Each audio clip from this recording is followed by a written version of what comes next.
Filling the void left by the Roger Albert Clark Rally, which takes place every 2 years, the Anglo Caledonian Rally offers 133 stage miles across 16 stages.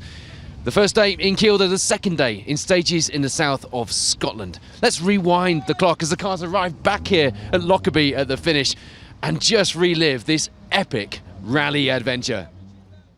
And it certainly was an adventure. As you can see here on board with Alan Carmichael and Jane Nichols, Storm Burt really played its part in things this weekend. And after a number of changes to the plans and running order, it would be the organisers' decision to run the four-wheel drive crews ahead on the road instead of the planned reversed seeding.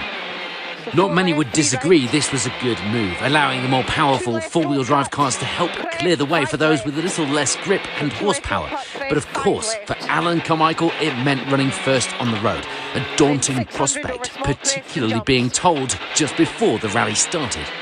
Despite a few sideways moments, and what must have felt like a very slow pace compared to normal, they do get through the opening few stages with some good times, and they end the morning third overall. The problem for them now was the later running cars were benefiting from a cleaner road with each passing car, meaning they were putting in some competitive times.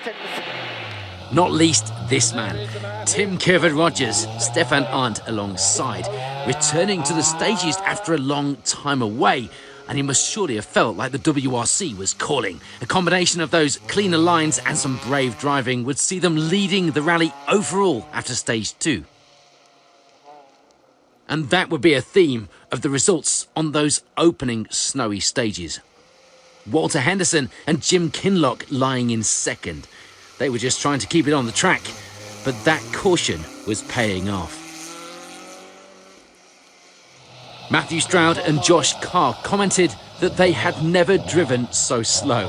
Not feeling like the pace was good inside that car, but it was the same for everyone. These were treacherous conditions, even underfoot. They actually put in some good times though, lying in 4th overall, leading the D5 class.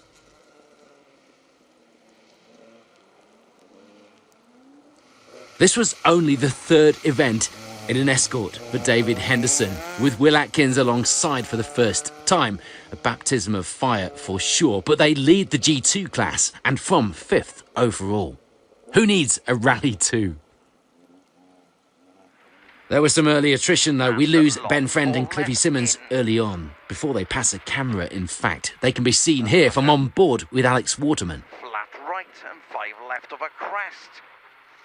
And after bolting on an old set of tyres from last year's Roger Albert Clark Rally, Andy Madge and Matt Cooper will be more than happy with how things were going. They end the morning 6th overall. Paul Thompson and Josh Davison were out in a borrowed car this weekend after damaging Paul's car on the Moulton Rally recently. It was a recognisable car at that. They were out in Steve Bannister's car now that he had Ethel back on the road. And things were going pretty well, taking some time to get used to the car, especially with it being borrowed. But they end the morning 7th overall and leading the way in D5. You can see from the conditions on the stage how tricky it is, and indeed how easy it is to be caught out as well. Something evident from overseas driver and former Roger Albert Clark winner Stefan Stoof being parked in a ditch at the side of the road with co-driver Di Roberts on stage 2. Then fast 5 left. Matthew Robinson and Sam Collis said that they could have driven back to Yorkshire quicker than they went through these stages. But as we have seen, it may not feel that quick. But indeed, it was fast enough for a good position on the leaderboard at this stage in these conditions. 8th overall for now. Just behind on the overall leaderboard will be Bradley Carroll and Lee Clark. Only 12 seconds back at this stage, and they were leading the way in the C3 class as well. And rounding out the top 10 will be Phil Morton and Paul Rowland. First time co-driving on a stage rally for Paul, and things were going well for the pair. Someone we perhaps expected to be a bit higher on the leaderboard will be Seb Perez, Dale Bowen alongside for this weekend. But some tricky stages and running higher up the order meant that they were down in 17th place to crown their British Historic Rally Championship title weekend. Things can always be worse though. as it was for many of the crews in the stages. The view from on board with Alex Waterman here, showing just how treacherous the conditions were. He and co-driver Chris Davies passed multiple cars stuck in such a short section of the stage. Things like this can never be good for the confidence as a driver, but this pair do manage to get through in one piece, just about, ending the morning 29th overall.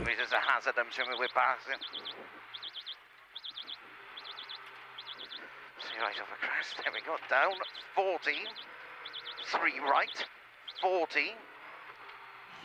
As well as the full rally, there'd also be single-day events taking part on the entry.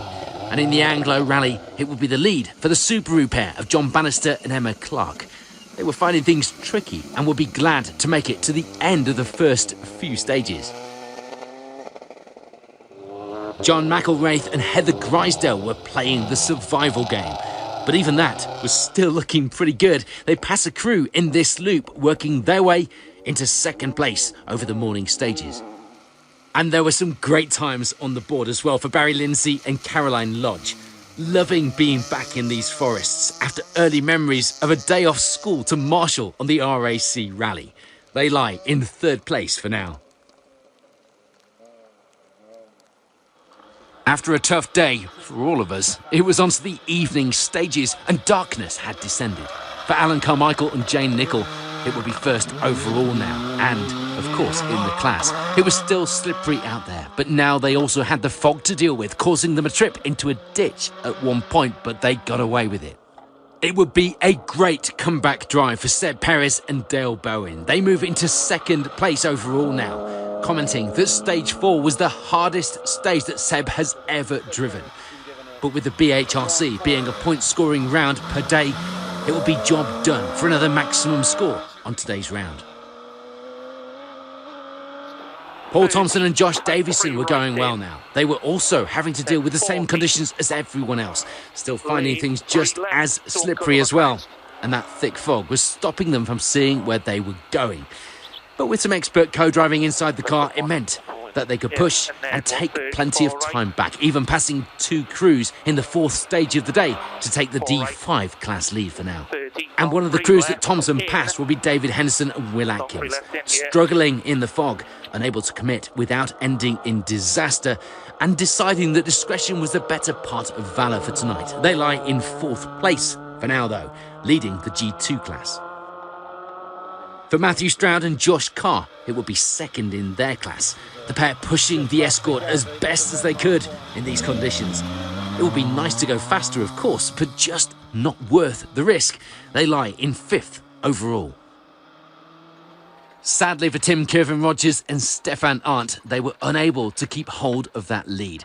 But they were still inside the top 10 overall in 6th. Nothing to be ashamed of, an impressive position and still grabbing the headlines. A great run all day for the returning pair. It almost wasn't to be on a number of occasions though, the fog really causing some late braking and some scary moments along the way. That benefit early on, running later on the road, had now turned into a deficit as they were now well and truly in the dark and in the fog. In his own words, today had been testing for Rudy Lancaster. Guy Weaver alongside, they still had to go well for the championship position, but their closest rival, Adrian Hetherington, was another not to make it through the day. In fact, calling it a day after stage 1. Rudy and Guy lie in 7th place for now. Matthew Robinson and Sam Collis would be increasing their pace. But with that comes risk as they end up in a ditch, needing the help of spectators and fellow crew Andy Davison and Tom Murphy to push and pull them out of the ditch and get them on their way again. 8th place for now, and some very sporting displays there. Ken Sturdy and Glyn Thomas inadvertently were the cause of Robbo going off. Not their fault, of course, just red mist on Robbo's part. But for Sturdy, it would be a 9th place to end the day, enjoying the challenge even if you couldn't see much in those rear-view mirrors thanks to the fog.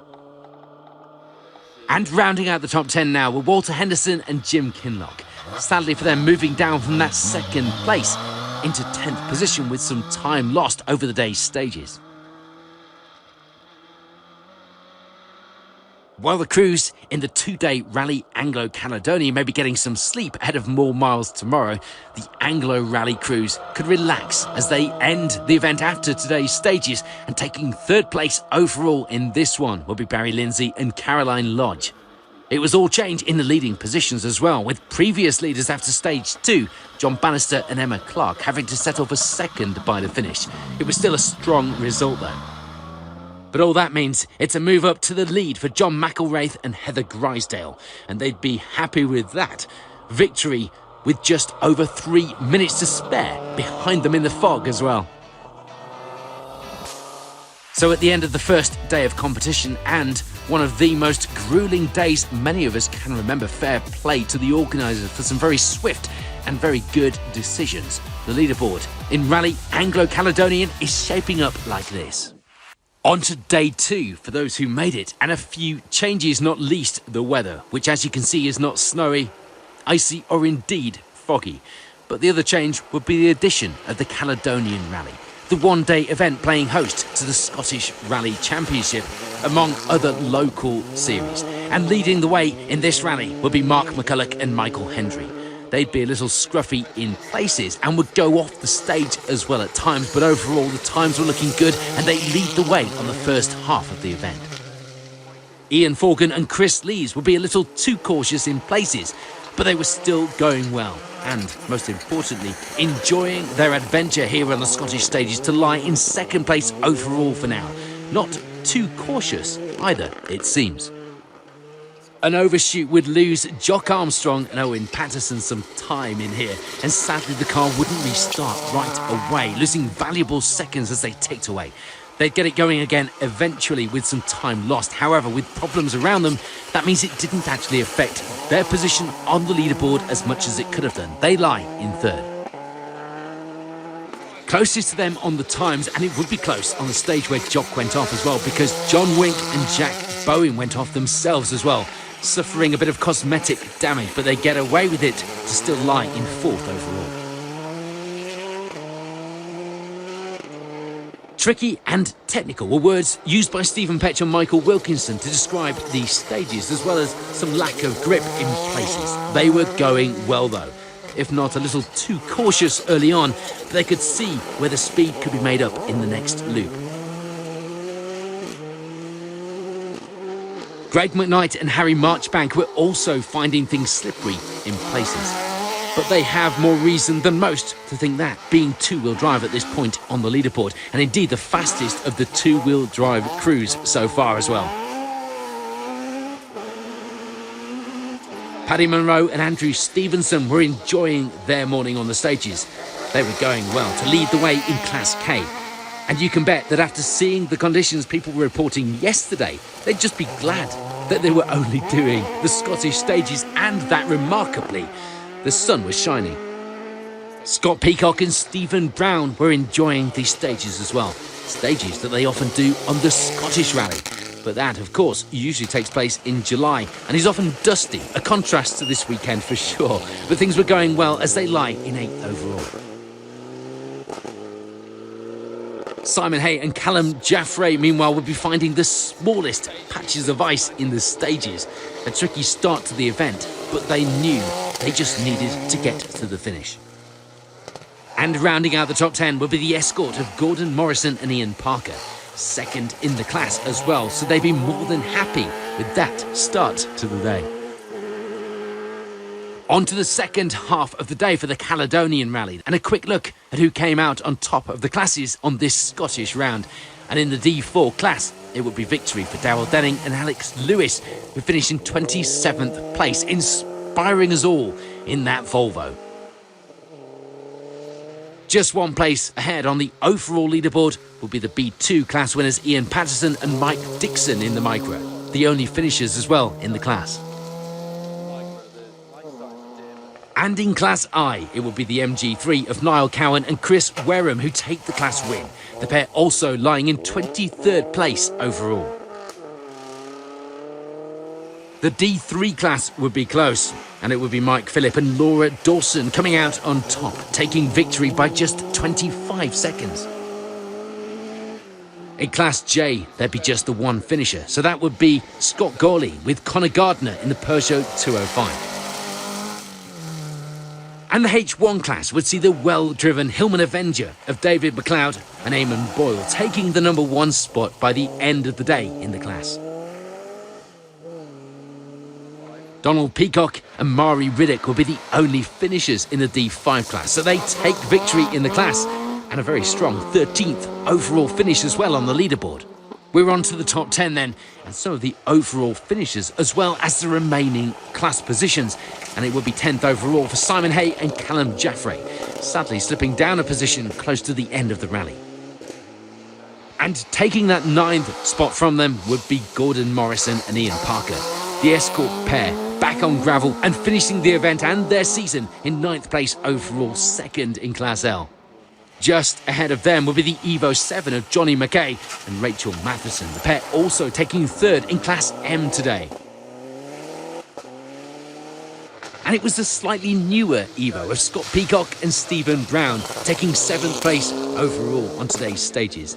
They were going well in the class to take 2nd there as well. It was a class win, meanwhile, in Class K for Paddy Munro and Andrew Stevenson, the escort pair taking 6th on the overall leaderboard. And for Greg McKnight and Harry Marchbank, it would be the Class L win. A strong finish, and the pair were the outright fastest two-wheel drive crews as well on the Scottish stages today.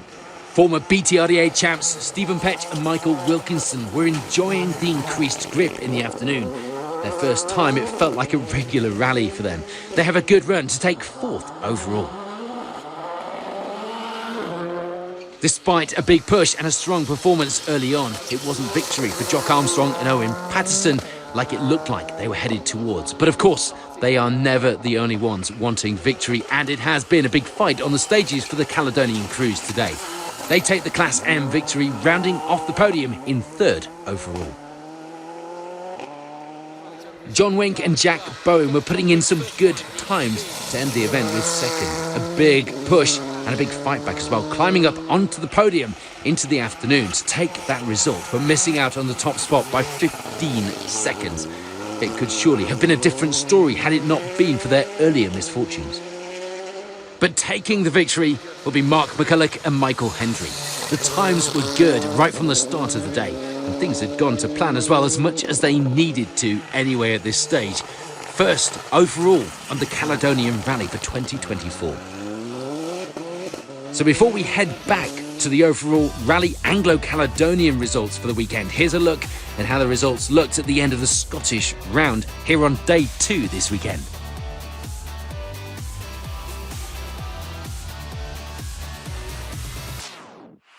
We're back to the full Rally Anglo-Caledonian cruise, and Alan Carmichael and Jane Nichol were finding day 2 much more smooth. The conditions more favourable, and that is an understatement after day 1. They were having problems with a lack of handbrake though, so it wasn't all plain sailing in that Wren Kitchens Hyundai. Another crew just glad of the changing conditions will be Seb Perez and Dale Bowen. The newly crowned BHRC champ just happy to be able to get the Porsche out of 3rd gear and open it up on the faster sections of the stage, a novelty this weekend. There were places where they struggled still, of course. Some rough sections and some uphill bits of the stage would lend themselves more to the four-wheel drive cars. But Perez would end the morning 2nd overall, leading the way in Class C5, an impressive performance. Seb had, of course, been provisionally crowned the British Historic Rally Champion when Mark Higgins was unable to compete on the rally this weekend due to an injury outside the car. But that good result on day 1 had actually also secured the championship victory for season-long co-driver Gary McElhaney, so he will be celebrating from the other side of the world as he was competing on the Silver Fern Rally in New Zealand. This championship win in the Porsche marks the end of an Escort dominance in the series, and also the first time a Category 2 car had won the overall championship since David Stokes in the Mark I Escort back in 2014. Back to the rally, and Paul Thompson and Josh Davison were enjoying the increasing pace on the stages as well.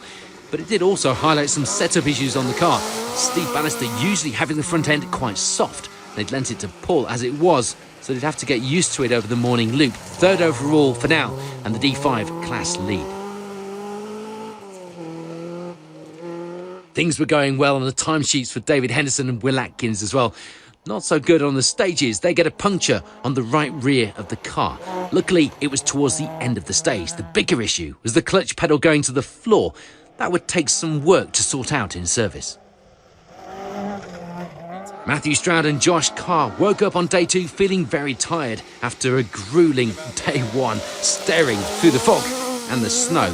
But there's nothing like a blast through the Scottish forests and the blue skies to wake you up. They were just worrying about managing the pace now and trying to hold on to a strong position to the finish. 5th overall for now, 2nd in the D5 class. They were sticking to the brief. A similar story as well for Rudy Lancaster and Guy Weaver.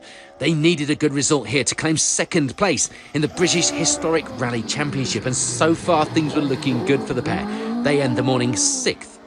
Matthew Robinson and Sam Collis, meanwhile, were back out after their time lost in a ditch on day 1. And they were loving having some grip to play with on day 2, ending the morning in 7th.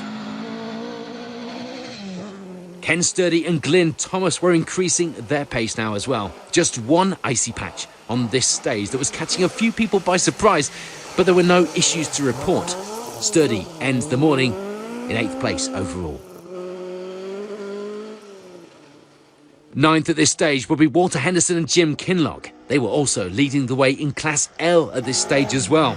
And rounding out the top 10 will be Brian Jardine and Declan Campbell, leaders of the H1 class, and they would be enjoying the first proper stages they got this weekend, where they could actually put their foot down and the car not try and spin away from them. So with just the final leg of the event to go, the leaderboard at the top of the Anglo Caledonian Rally is shaping up like this.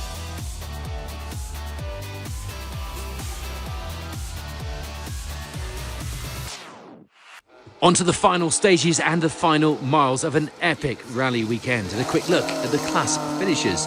And in 40th overall, it will be William Patterson and Tom Hind, the pair taking the D2 class win, but they were super rallying after not completing all of day 1 stages. Ed Abbott and Tom Bishop would get the fantastic Jag XJS to the end of the rally in one piece, and without ending up in a ditch. They have a good run to 35th overall, as well as the D4 class victory.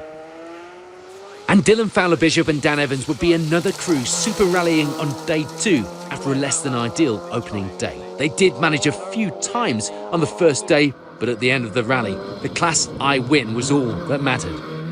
In the C3 class, there were 2 finishers, and it will be Drexel Gillespie and Jill Cotton coming out on top.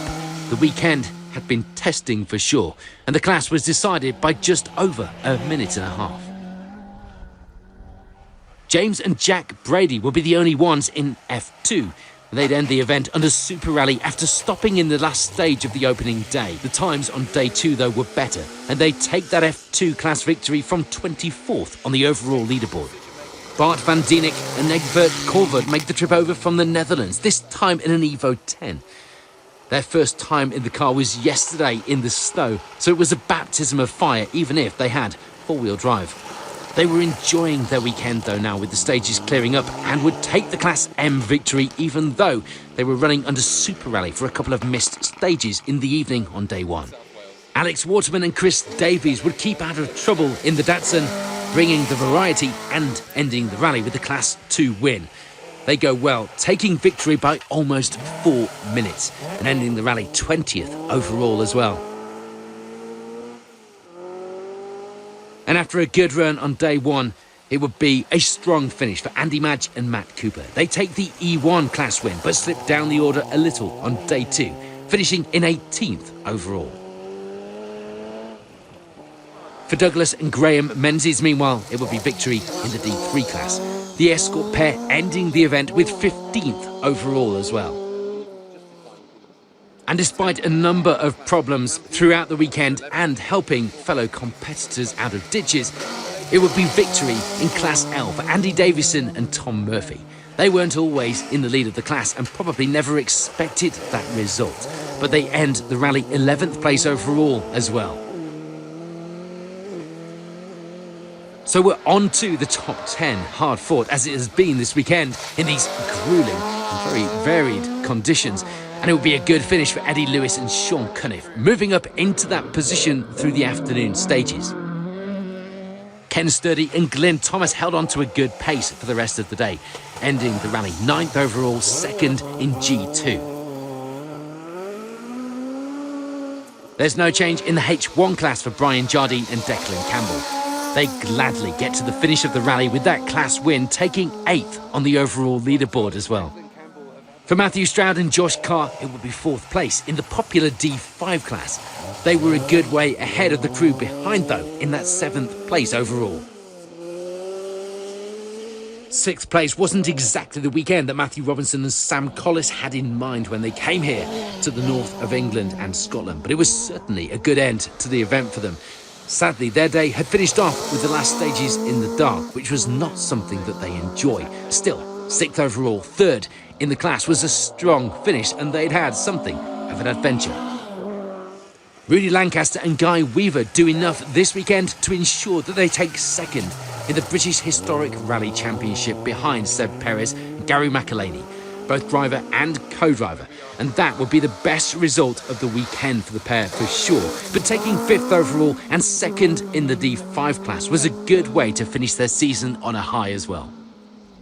And with so few miles under their belts in the car and so few expectations as a result, it would be impressive to see David Henderson and Will Atkins make it to the finish, especially as they'd pick up another puncture through the afternoon stages. They had managed to get the clutch issue fixed from earlier on, not losing too much time as a result, and that puncture, well, that didn't lose them much time at all either, and they take the G2 class win with a bit of luck and plenty of pace in 4th overall.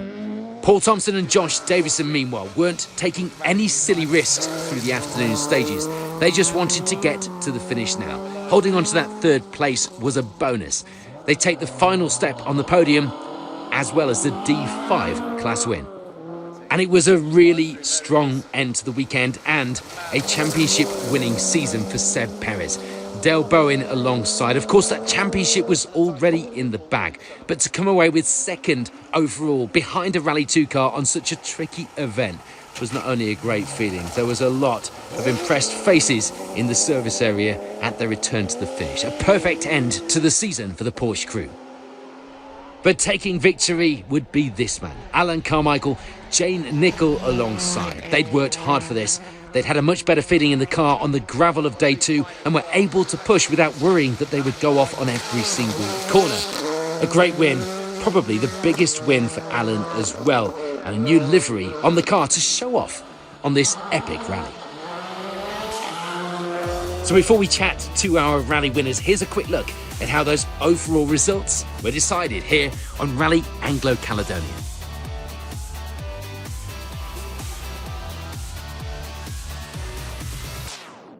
Alan, Jane, what a weekend. Fair to say you took a really sensible approach in those conditions yesterday. Yeah. We went early, or we went easy on the first stage, and it was like 14th overall. I need to push a bit harder, but we were the guinea pigs. We were opening up each stage, and the conditions were horrendous, as you know. And last night, between the snow and the ice and the fog, was even worse because you couldn't see the bonnet of the car. Like, we were driving with side lights on instead of these lights. We get better use of them in the night stages, so that was quite good. I know you were nervous about sweeping the way first on the road yesterday, and there were some conditions, weren't they? For anyone watching at home who thought it's just a bit of snow, it was a bit of everything. It was unbelievable. It was snow / black ice. It was so unpredictable. You didn't know what you were hitting at each corner, but it was just fair play to him. He got us round. We visited a few ditches. Last night we were in a snow ditch, so we were, and we went in and I went, that's the rally over, but we were keep going. The snow come right out over the top of the car. We were right down in a ditch into the snow out over the top, and I kept the car going. I didn't know where I was at, and we come out of it, and straight out, and straight back down into a ditch again, and out, and I went, I'm driving at the end of the stage, and that we lost a minute and a half that stage. I was like, well, that's it. It was the last stage last night. It was 2 days of epic rallying, a lot of mileage. One of those rallies where you'll come away with stories, yeah? Oh, unbelievable. Yeah. Oh, many a moment was had, and that's it. But it's the biggest rally I've ever won. It's the longest rally I've ever done, so Really pleased, and the amount of competitors that went out over the first few stages yesterday was unbelievable. So it was just like, this is a marathon, this isn't a rally, just let's get to the end. You can't win unless you finish. Well done, guys. Fantastic result, a big achievement. No problem, thank you very much. Thank you so much. Seb, Dale, what a couple of days you have had, and I know it's not been without its issues today, but firstly, you arrive here as British Historic Rally Champion, a championship this year which has delivered a fight between a Porsche 911 and a TR7 V8. That is pretty special. Yeah, this year's been amazing. We've had a great battle with, obviously, myself and Mark, and not to mention likes of Nick Elliott and Ben Friend and all those guys. So yeah, it's been a really good season, really enjoyed it, and yeah, I think it's Tuesday this week, I got a phone call from Mr. Appleby saying that Mark obviously had an injury and wasn't going to come. So a bit of a strange way to win a championship, but I'll definitely take it, and yeah, sort of sealed the deal this weekend and proved we could still have done it. Well, I think there's absolutely no doubt whatsoever. You are the fastest two-wheel drive here today, and you are second overall. When you look at the entry list, that's a bit of a pinch yourself moment. It'll take a bit of time to let that sink in, won't it? Yeah, it's been fantastic. I mean, there's some serious competition out here, so yeah, it's been good. Really enjoyed it. There were times today that we were getting messages from Steve letting us know on the live stream that the gear stick broke, and there were times across the weekend, particularly in those treacherous conditions yesterday, that a Porsche 911 was very much not the car to have given the conditions and given the entry list this weekend, but you guys made a good job of proving otherwise. It is if you've got a Seb driving this. Yesterday was like the toughest, slowest stage rallying we've ever done, I think. But what was the approach yesterday? Because we were wondering that, because you were quick even in those conditions. I don't know what the secret was. I think it was just fresh eyes, maybe, yeah, fresh, younger eyes. Didn't feel very fast. But no, I didn't feel very fast though. No, but I don't know what it was. We just picked our way through it and looked at the times, and I thought, yeah, just carry on doing the same. So yeah, we did.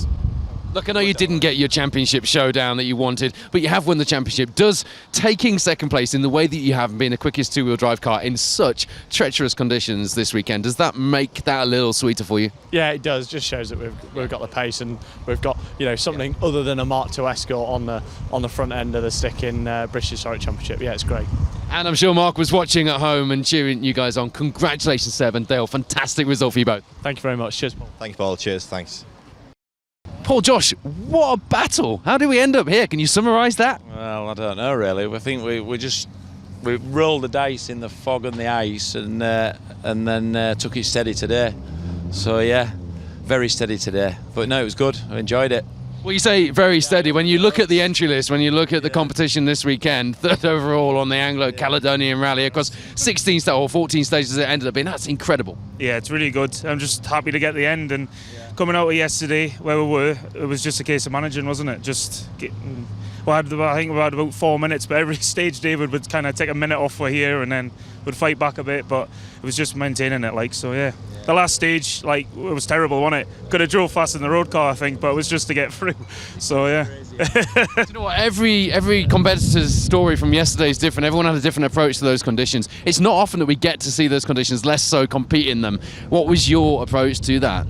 Well, the first time I went in dark was in the when we had the storm the other year, and it was the first time I'd been with Josh in the dark. So I'd been in it before, and I thought we'll just go for it.